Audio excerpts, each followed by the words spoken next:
The first question we ask is, what is this strange word Upanishad?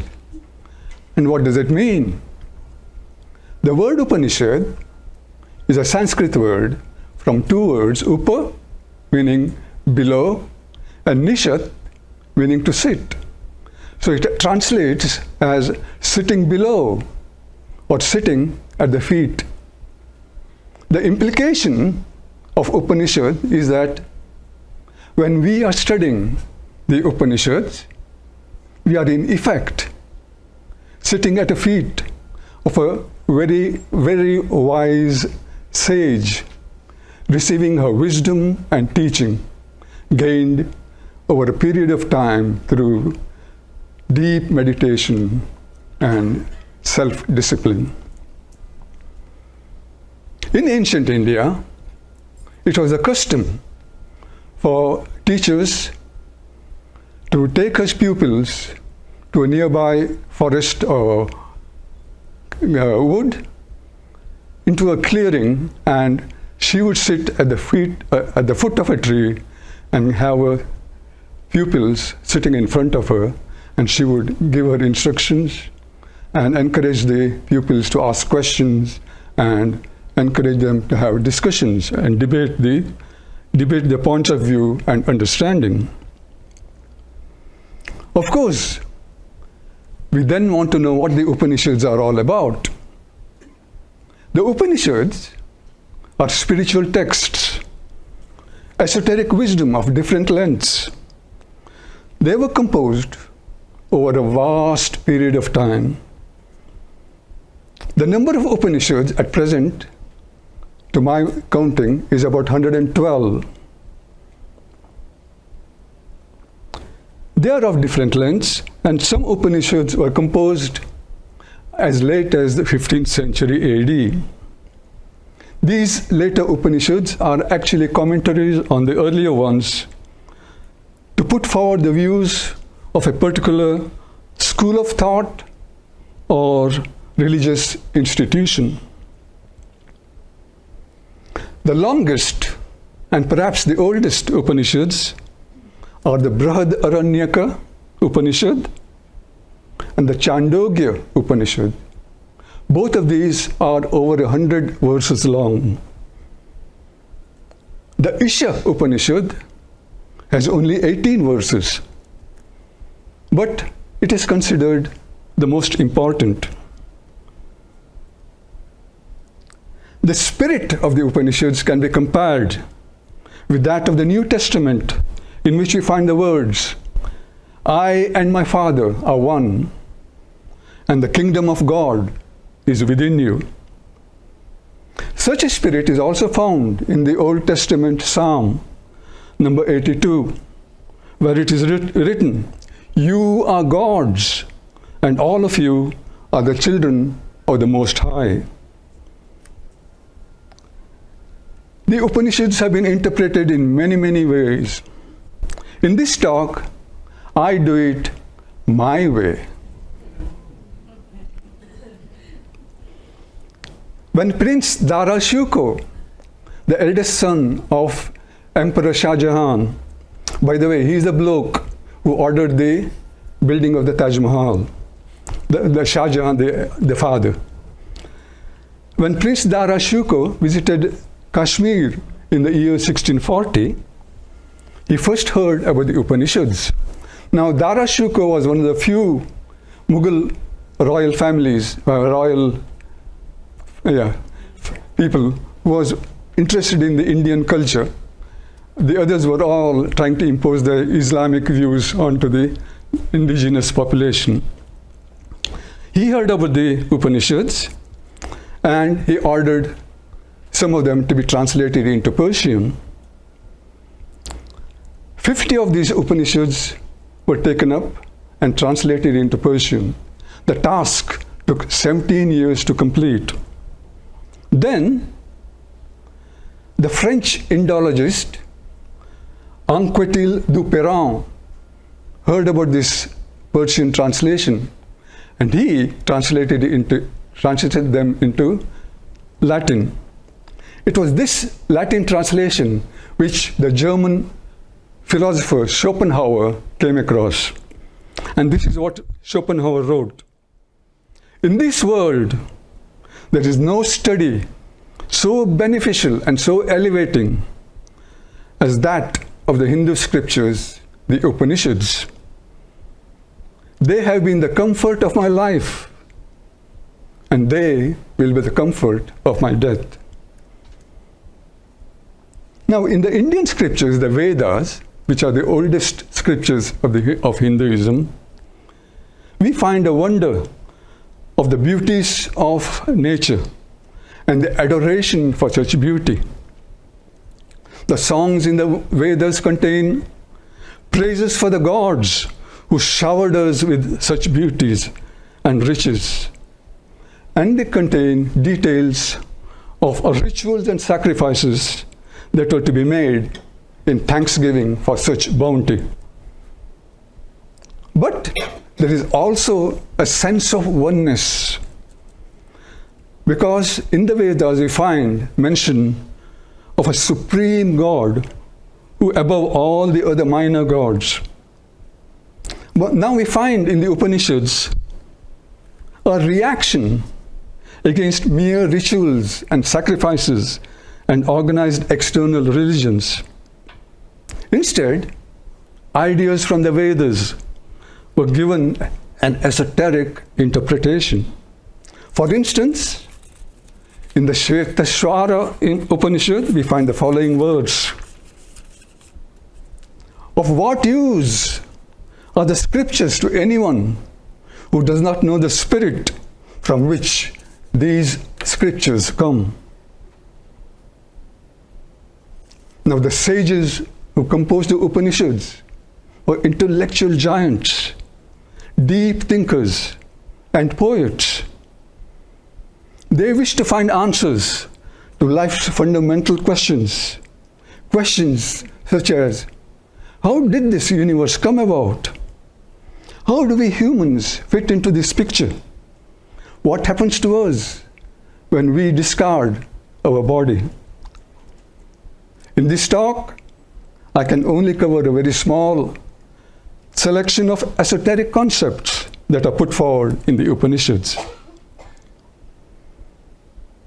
The sages wished to find answers as to how the universe came into being. They rejected the idea of an anthropomorphic God, an old man in the sky who could be angry, jealous, vengeful, and who needed constant appeasement through sacrifice, ritual, and offerings. So after deep meditation and discussion among themselves, they came up with the concept of Brahman, the only logical and satisfactory answer. The Sanskrit word Brahman is derived from the root bra. Bra means to grow. So Brahman means that which grows and which causes to grow. This unique concept is to be found and is not to be found in any other religion. It is exclusive to Hinduism. Brahman transcends all categories, limitations, and dualities. In the words of the Mundaka Upanishad, the eye cannot see it, the mind cannot grasp it.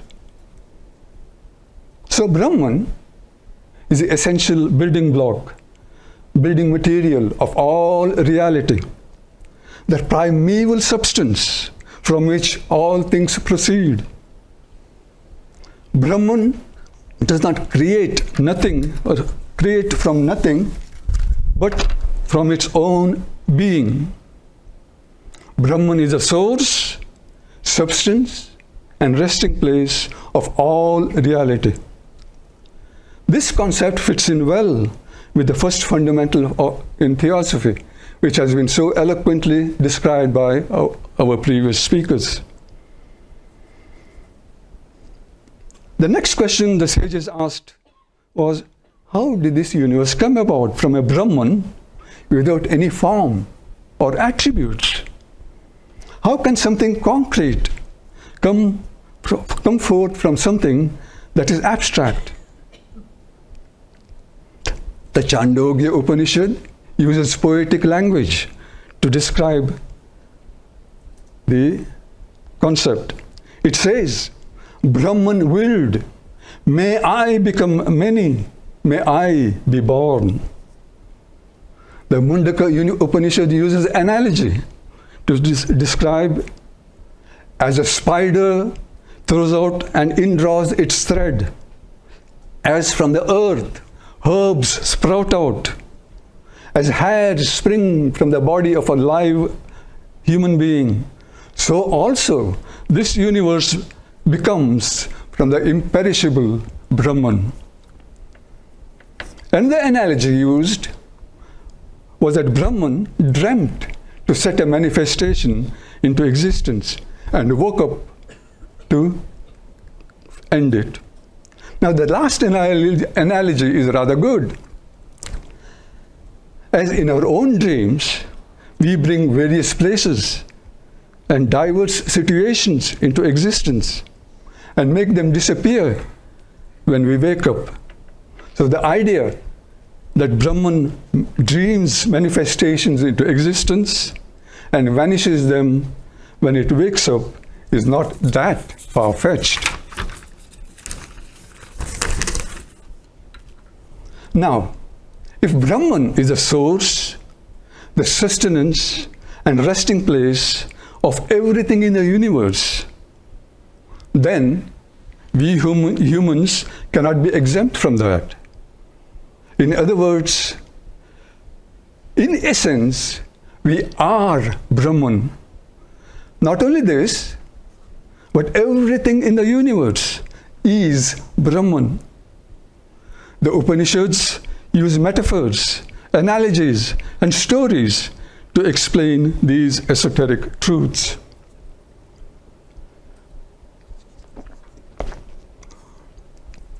There's a story in the Chandogya Upanishad.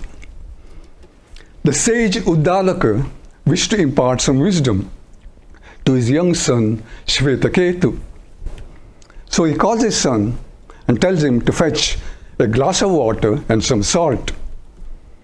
And when the son brings this, he tells his son to put the salt into the water and go away and come back after a while. And when the son returns, he tells the son, come on, find that salt that you put in the water. So the son looks in there, and of course he can't find it because it's all dissolved.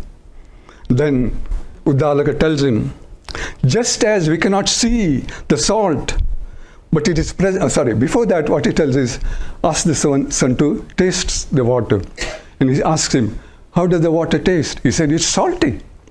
So the Uddalaka tells him, just as we cannot see the salt that is in the water, so also we cannot see the spirit, but in truth, the spirit is everywhere. Then he asked his son, Shvetaketu, to go into the garden and fetch the fruit of a big banyan tree that was out there. So Shvetaketu brings the fruit, and Uddalaka tells him, cut that fruit open. And inside this were small seeds. The seeds of a banyan tree are extremely small. So Uddalaka tells the son to break open that seed and see what's inside. So Shvetaketu breaks it open, and of course he can hardly see anything in there. So Uddalaka tells him, from the very essence of that small seed which you cannot see comes this mighty banyan tree. So also from the very essence of the spirit which we can't see comes this vast manifestation. Thus, by using such examples and experiments, Uddalaka imparted wisdom to his young son. Now these were not just mere chemical and biological or botanical lessons. Each time Shvetaketu had an insight, Uddalaka would remind him, my son, just as you cannot see the essence in all these experiments, Similarly, you are that spirit which you cannot see. Now, if we are in essence Brahman, how come we are unable to perceive it? Let me use an analogy. When we watch a play or a film, we are so caught up in the action of the story that we feel the emotions of the characters portrayed. We share the moments of joy, grief, happiness, sorrow, fear. We forget that we are watching a play of mere characters playing parts, which has a transitory duration during the play or the film. The universe is like a vast drama being played out, with Brahman playing all the diverse roles simultaneously. Not only that, even the stage and the sets are Brahman. We, who are the characters in the play, in this vast drama, are so engrossed in the roles that we forget the truth. We forget the actor playing our roles. This forgetfulness seems to be built into the script, so to speak, and is an automatic attribute that we inherit at birth. This phenomenon of not recognizing that the universe is Brahman and that it exists only because of Brahman was given the term Maya. It is as if Brahman is operating from behind a veil, and hence our inability to perceive the truth. Maya is a Sanskrit word which means that which may be measured. This is a good description because our intellect, our mind, has a tendency to measure, compare, and categorize everything. We want to put everything into boxes. Maya is often defined as illusion because of the seeming veil which covers the reality. It's as if Brahman has two roles: a macrocosmic role pertaining to the whole of manifestation, and a microcosmic role pertaining to individual components within the manifestation. The latter role, the microcosmic role, was given the term Atman, meaning the soul, the divine aspect or divine essence. In the Brihadaranyaka Upanishad, there is a description of the states of mind that the sages investigated. They call them waking, dreaming, and dreamless sleep. They made the brilliant observation that these are not merely alternate states which we slip in and out of every day. They are concurrent layers lying at different depths of our minds. When we are dreaming, we leave one world and enter another. In that world, there aren't any real cars or roads or people, but we create all these from the impressions of our previous experiences. We all experience these situations, these dreams, but we do not know the observer of these dreams. The sages then posed a question: what is it which is the same in both the dreaming and the waking situations? The answer is that it is the observer which has the experience both during waking and during dreaming. Now they decided that the observer cannot be the body. For in dreams, the observer detaches itself from the body and senses and creates his own experiences, which can be as real in terms of psychological responses as those of waking life. For example, when we dream of being killed or being chased by a tiger or falling into a well, we experience the same fear as when we would be in the waking state. Our hearts race.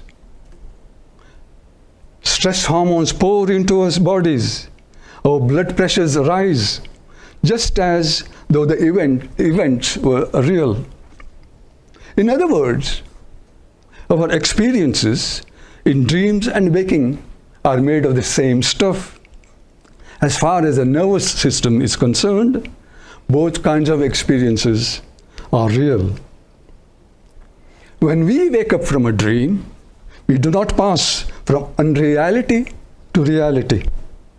We pass from one level of reality to another one. The British psychologist Havelock Ellis wrote, "Dreams are real as long as they last." Can we say more of life? The sages then asked a question. If waking experience is impermanent, should there not be something more abiding, something real to support it? May it not be possible to wake up into a higher level of reality, above this world of constantly changing sensory impressions? The sages found a clue. They realized that in dreamless sleep, the observer detaches itself not only from the body, but also from the mind. The Brihadaranyaka Upanishad describes this in poetical language. It says, just as an eagle, weary after soaring into the sky, folds its wings and flies down to rest in the nest, so does the shining self with the uppercase S, so does the shining self enter the state of dreamless sleep, where one is freed from all desires. This is an observation in harmony with modern research, which suggests that in dreamless sleep, the body's autonomic nervous system is repaired. This still world is always present in the very depths of our minds. This is the deepest, most universal layer of the unconscious. The sages go on to say that if we can wake up while we are in this state, we will know who we truly are. They say that we will be free from the conditioning of our body and mind in a world unbounded by the limitations of time, space, and causality. Now, this is an astonishing statement to make.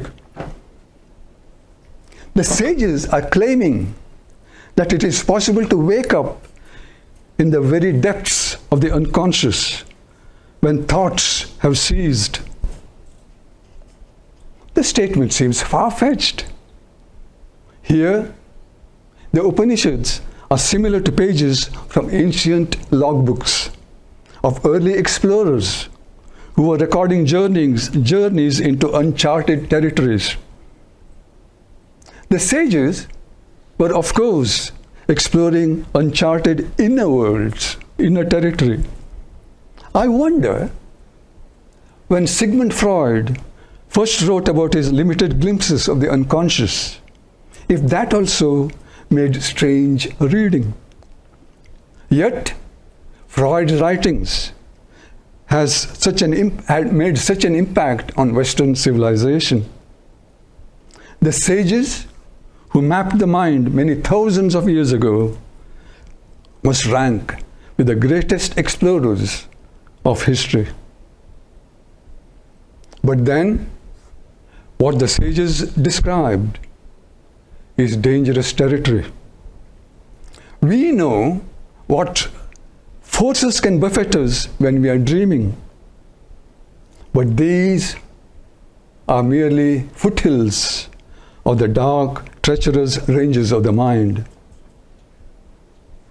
One of Gerald Manley Hopkins's poems hints at the dangers of these realms. Hopkins writes, "Oh, the mind has mountains, cliffs of fall, frightful, sheer, no man fathomed. Hold them cheap, may who never hung there." The Katha Upanishad warns that the ascent to the summits of consciousness is not for the timid. It says the ascent is sharp like the razor's edge. It is here that it is very essential to have a tried and trusted guide. The spiritual teacher must know every inch of the way, must be acquainted with every danger and pitfall, just not from books or maps or hearsay. The teacher needs to have traveled the path herself, from the foothills to the highest peaks, and also she must have got back safely again and be able to guide her students with humanity and compassion. The spiritual path is so fraught with challenge that we can understand the reason why these ancient sages took their students while they were still young. Because exploring the unconscious requires the daring of the young. In our youth, if someone had told us, don't climb that cliff, you will get hurt, you would have immediately rushed and started climbing. As we grow older, something changes within us. We start listening to the cautionary voice within and justify to ourselves that we are learning prudence. It's no surprise that the hero of the Katha Upanishad is Nachiketa, a teenager. Its message is to dare like a teenager, to reach for the highest we can conceive with everything we have and never count the cost. The Upanishads would say that this urge is part of our evolutionary heritage, given to us for the ultimate adventure to discover for certain who we are, what this manifestation is all about, and what the significance of life and death is. The term the Upanishads give to this one-pointed, self-transcending urge to know the truth, whatever the cost, is tapas. This stupendous goal is the basis of divine wisdom, Brahma Vidya.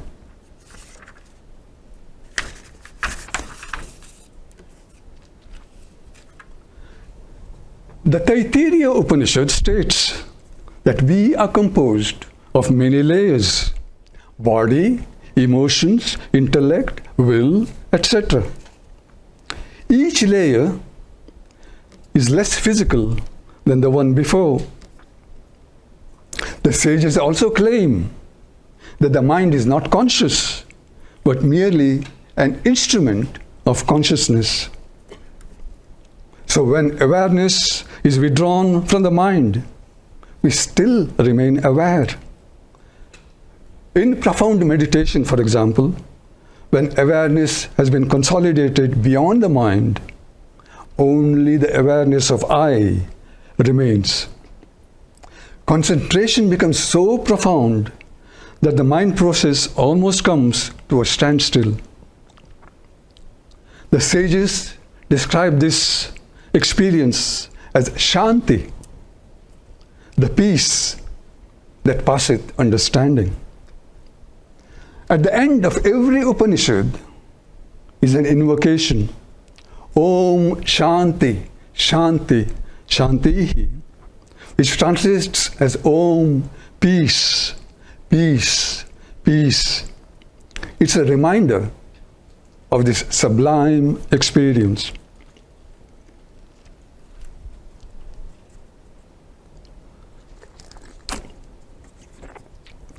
In profound meditation, all that separates us from this ocean of infinite consciousness is a very thin film of personal identity. That film cannot be torn apart by any exertion of the will. The I cannot erase itself. Yet, it does vanish. In the climax of meditation, the barrier of individuality disappears, dissolving in the ocean of pure, undifferentiated awareness. The Upanishads describe this state as Turiya, which literally means the fourth, because it lies beyond waking, dreaming, and dreamless sleep. The Upanishads say that Turiya is like waking up in a dreamless sleep, in the very depths of the unconscious, where we are not aware of the body or the mind. Later spiritual texts gave this awakening the more familiar term, Samadhi, which means complete absorption. It also gave the term moksha, which means liberation or release. What actually happens when every trace of individuality is removed? The sages say that it can be called pure beingness, pure being, pure consciousness, original unity.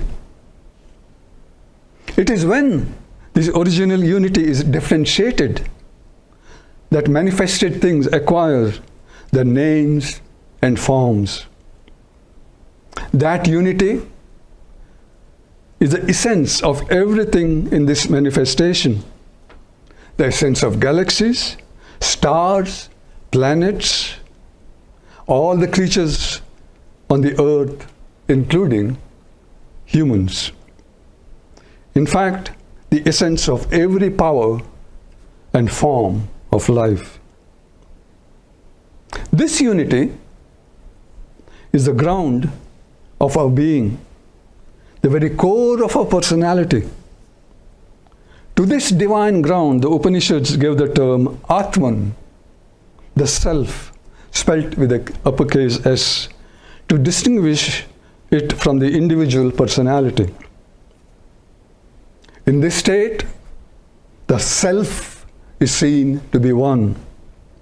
It is the same in everyone and everything. It is the innermost essence in all creatures. Furthermore, the sages proclaim that it is identical with Brahman. In other words, our real self is no different from the ultimate reality. This tremendous statement, the tremendous statement, the self is Brahman, is the central theme of the Upanishads. The most famous statement, it is in Sanskrit, it is called the Mahavakya, great statement. The most famous statement in the Upanishad is Tat Tvam Asi, which translates as that thou art. The reality that cannot be described is referred to by the Upanishads by the term that. Now, it is important for us to remind ourselves that in the statement that thou art, the thou is not the petty, finite personality, the outer garment, but refers to the pure consciousness, the self, which the Upanishads describe as that which makes the eye see and the mind think. In this absorbed state, there is no time, no space, no causality. Time, space, and causality are concepts imposed by the mind. Here, the mind is still. There is not any awareness of objects. Yet, awareness remains, called in Sanskrit chit, pure, undifferentiated consciousness, beyond the division of an observer and the observed. When awareness returns to the body and the personality, the multiplicity of this manifestation unfolds like a seed bursting into a tree. Modern scientists use similar language when they speak about the Big Bang. They say that all the matter in the universe would have been present at that point, supercondensed, supercompressed to an unbelievable degree. In this state, matter would no longer be matter. It would have existed as pure energy, raw and undifferentiated, slumbering, waking to be woken up. Variations like light and gravity would not have emerged. The concept of time would not exist, for there cannot be time, any time before zero. The concept of space would not exist, for what could be there before the Big Bang? Space, time, matter, and energy only come into operation at the moment of the Big Bang. Before that moment, these concepts do not apply. The ancient sages would have found the scientists' explanations a perfect metaphor for the unitive state. In Samadhi, reality is condensed into pure potential without dimensions, without time, without differentiation. Scientists do not claim that there was nothing before the Big Bang, but everything came from that. Similarly, Samadhi is not emptiness, but plenitude, complete fullness. That fullness is called by the Upanishads Sat, absolute reality, in which the whole of manifestation is implicit, just as an organism is implicit in DNA, and a tree is implicit in a seed. The joy of this state cannot be described. The sages called it Ananda, pure, limitless, unconditioned bliss. The individual personality dissolves in it like salt in a sea of joy, merges in it like stream in a river, rejoices in it like a fish in an ocean of bliss. The Brihadaranyaka Upanishad describes this state in graphic language, where it states, just as a man in union with his beloved is unaware of what is within and what is without, so also one who is in union with the self is not aware of what is within and what is without, for in that state all desires are fulfilled. The Upanishad then goes on to state, this is our real form, where we are free from all desires, because all our desires are fulfilled, for the self is our true desire. Nothing less can satisfy the human heart. The message of the Upanishads is that there is no true joy in the finite. True joy can only be found in the infinite. The infinite is our native state. But we have fallen from this state and seek it everywhere. Our human activities are attempts to fill this void. But as long as we try to fill it from outside ourselves, we are making demands of life, which life cannot satisfy. Finite things cannot appease an infinite hunger. Only union with the infinite can satisfy us, which the Upanishads describe as Sat Chit Ananda, absolute reality, pure awareness, unconditioned bliss. What can be said about a state in which even the separate observer disappears? The Upanishads say, words turn back frightened. Every attempt to explain produces contradictions and inconsistencies. Yet, the sages must have longed to communicate their experiences, so they had to try, even though the words were doomed to be inadequate. In 1985, a joint French-US expedition was undertaken to find the wreckage of the Titanic. The ship had been lying some 3,800 meters below the surface of the ocean, in icy waters beyond the reach of light, where the sheer weight of the water would crush the bones in the body. So the scientists and technicians built a remote-controlled robot named the Argo. This was equipped with video cameras and sonar equipment, and it was sent down to the ocean depths. And pictures of the wreckage were seen for the first time after some 70 years after the disaster in 1912. The video took us down corridors, behind doors that had not been entered for some 75 years, down the famous staircase into the silver crystal ballroom, giving us eerie, disjointed glimpses into a lightless landscape. The sages of the Upanishads were similarly probing the depths where individuality disappears, and they were describing the pictures of the treasures sunk in the seabed of the unconscious. There is much more to the Upanishads than what I have related here, but I'm going to end here. I hope that I have given you a glimpse into the vast body of esoteric wisdom that they contain.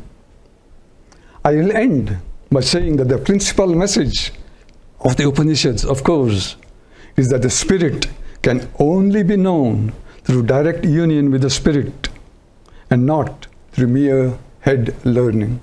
Thank you.